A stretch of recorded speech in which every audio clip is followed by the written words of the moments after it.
team all Did Bob Cousy ever shoot over 40% from the field in his we career? understand that. Did You're he right. overshoot? Did he ever shoot over 40%? Probably 39, 40%. Different kind Not of game. once. It's Not fair. once. That's fair. You also had 29 assists in an NBA game. Oh, well, he was being guarded by plumbers and firemen. Oh, come on. That is true. Fair. That is true. Fair. Jerry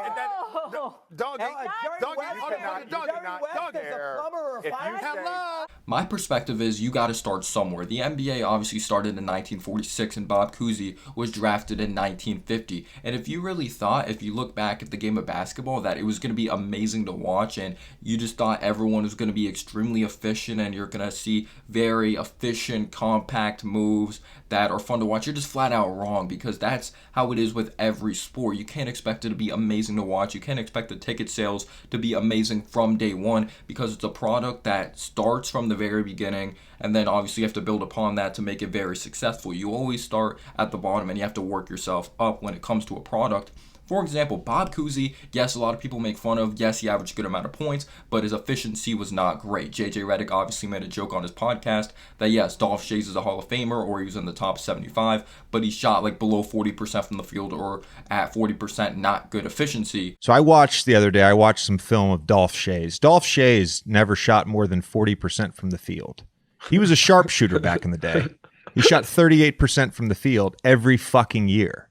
But just thinking about the game of like Pete Maravich back in the day, thinking of a Jerry West, thinking of a Bob Cousy, they brought flair to the game of basketball. Or at least when I think of the very beginning of pure flair, I think of Bob Cousy, him dribbling the ball, getting on the floor on the hardwood, Pete Maravich's rolled up socks, dribbling on train tracks. Like, this dude brought a lot of flair to the game of basketball, and some people were jealous when they watched this dude play because he was ahead of his time and they thought he was a little too fancy. So if it wasn't for a Pete Maravich, we wouldn't have Tim Hardaway signature crossover, we wouldn't have Allen Iverson, we wouldn't see the crossover evolve over and over again. It's just, for anything, there's an evolution of every sport. It's an evolution of just anything invented in the world, like the typewriter going to a bunch of different things in the future that now you could like print out stuff. Like, it's just the little things like that. So if you really think about it, yes, Pete Maravich's moves were impactful, they are fancy, but now if someone watches it from this generation that just watches Stephen Curry and Kyrie Irving, they're going to be like, that looks goofy. But little do they know, because of Pete Maravich, because of a guy of Bob Cousy, the next generation looked at that and they're like, I'm going to make that more impactful, or I'm going to make it more fun to watch, but I'm going to also make it more efficient at the same time. That's what happened with next generation after next generation. Boy, could he play basketball, and could he entertain you. The no-look passes, the dribble the ball and then pat it with one hand. That's where I saw that from Pistol Pete. That's where I got it from.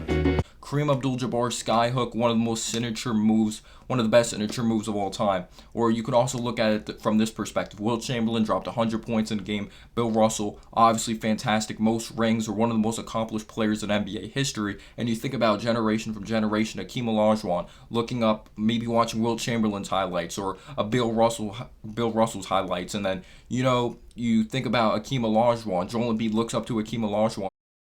Is he one of your heroes, Akeem?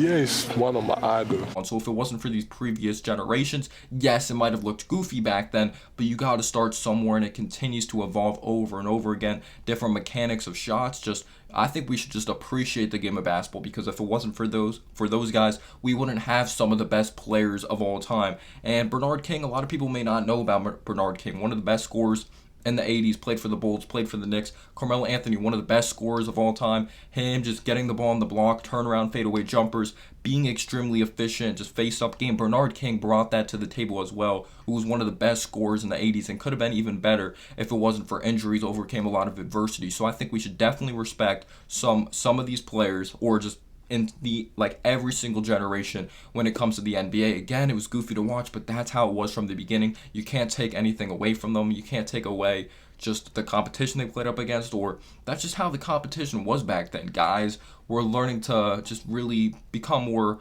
impactful with their moves. That's just my stance on it. I didn't get to watch them play, but I love going back watching Wilt Chamberlain archives. I love watching 70s fans, these old basketball film videos, or just old games, because I really appreciate the game of basketball. We need to appreciate all generations and not just the generations we grew up watching. Let me know down below your thoughts. Peace out, y'all.